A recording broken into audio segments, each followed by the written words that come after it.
अस्सलाम वालेकुम नाज़रीन, एक नई वीडियो में खुशामदीद। आज की वीडियो में आपको बताऊंगी ईरानी कोफ्ता सालन आपने घर में किस तरीके से तैयार करना है। ये एक बिल्कुल ही एक मुनफिद रेसिपी है। नॉर्मली जो हम कोफ्ता सालन बनाते हैं उससे ये टोटली डिफरेंट है। कैसे बनाएंगे? इसको बनाने के लिए सबसे पहले हमने हाफ कप के करीब दाल ली है और चने की दाल ली है। उसको 1 से 2 घंटे पहले पानी में भिगो दें। उसके बाद बोनलेस चिकन का इस्तेमाल करेंगे।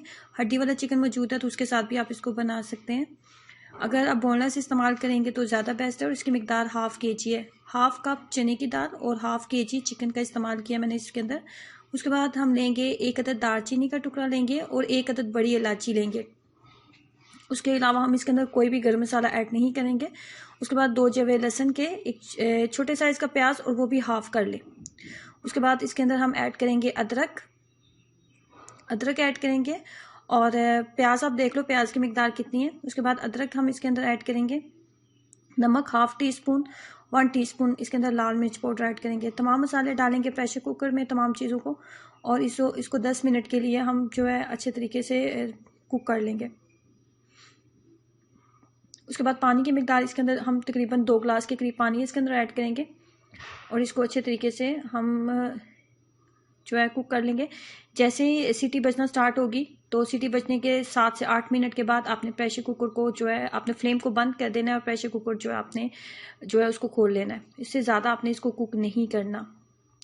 ये 7 मिनट हो चुके थे सीटी जैसे इसने बजना स्टार्ट की और 7 मिनट के बाद मैंने इसको उतार लिया। उसके बाद हमने इसके अंदर जितना भी एक्स्ट्रा पानी है उसको हमने स्टेन कर लेना है और इसको आपने स्टेन ज़रूर करना है। उसको नॉर्मल टेम्परेचर में आने देना है।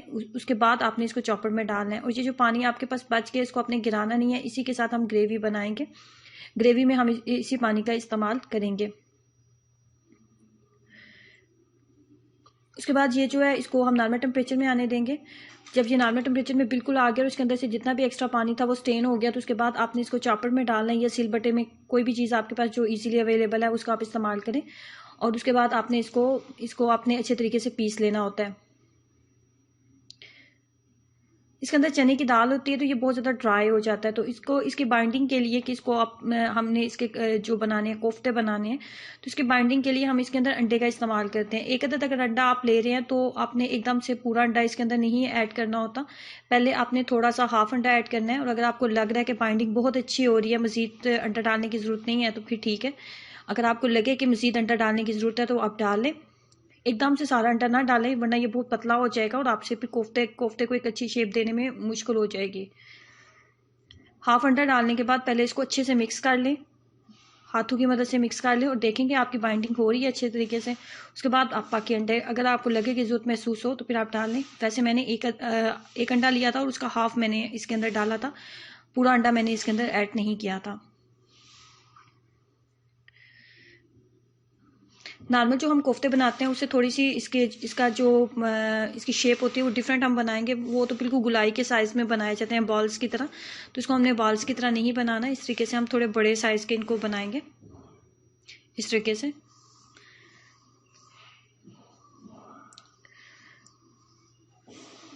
तमाम जो कोफ्ते हैं वो हमने रेडी कर लिए हैं। उसके बाद हमने करना होता है इनको फ्राई करने के लिए कुकिंग ऑयल का मैंने इस्तेमाल किया। कुकिंग ऑयल लेने के बाद कुकिंग ऑयल जब अच्छे तरीके से गर्म हो गया तो उसके बाद हमने इनको गोल्डन करना होता है। अच्छा सा इनके ऊपर एक डार्क कलर आना चाहिए ताकि ये देखने में अच्छे लगें। आप ज़्यादा मिकदार में भी बना सकते हैं और सिर्फ आप इस तरीके से अगर आपने कोफ्ते बनाए हैं तो इनको केचप के साथ आप इंजॉय कर सकते हैं। बिल्कुल इस तरीके से आपका एक गोल्डन सा कलर जब आ गया तो आप इनको उतार लें। ये बिल्कुल रेडी हो चुके हैं। बहुत ज़्यादा कुक तो हमने इन्हें करना ही नहीं था। उसके बाद सेकंड स्टेप में चलते हैं ग्रेवी की तरफ। तो इसमें हमने सबसे पहले लिया है 1 कप के करीब दही। 1 कप दही लेने के बाद उसके अंदर 1 टेबल स्पून हमने कोफ्ता मसाला डालना है। किसी भी कंपनी का आप इस्तेमाल कर सकते हैं। मेरे पास नेशनल का था तो मैंने नेशनल का ऐड किया है। अगर आपको स्पाइस ज़्यादा पसंद है, अगर तेज़ मसाला चाहिए तो फिर आप 2 टेबल स्पून भी कोफ्ता मसाला ऐड कर सकते हैं। उसके बाद 1 टीस्पून लहसुन और अदरक का पेस्ट ऐड किया।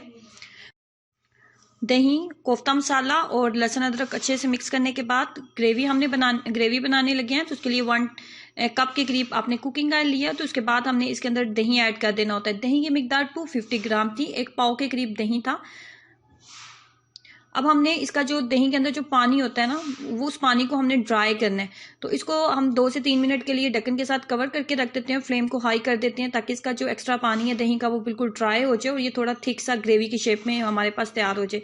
जैसे ये थिक होने लगेगा तो हम इसके अंदर वही पानी का इस्तेमाल करेंगे जो पानी हमने दाल और चिकन को पकाते हुए हमारे पास जो एक्स्ट्रा पानी बच गया था वही पानी का इस्तेमाल करेंगे। यहाँ स्टेज पे अगर आपको लग रहा है कि नमक वगैरह कम है तो नमक आप ऐड कर लें। यहाँ पे टेस्ट चेक आप कर लें मसालों को कि आपको नमक अगर कम लग रहा है तो फिर आप इसके अंदर नमक ऐड कर लें। नमक ऐड करने के बाद आपने इसके अंदर जो आपने फ्राई किए थे कोफ्ते वो ऐड कर दें।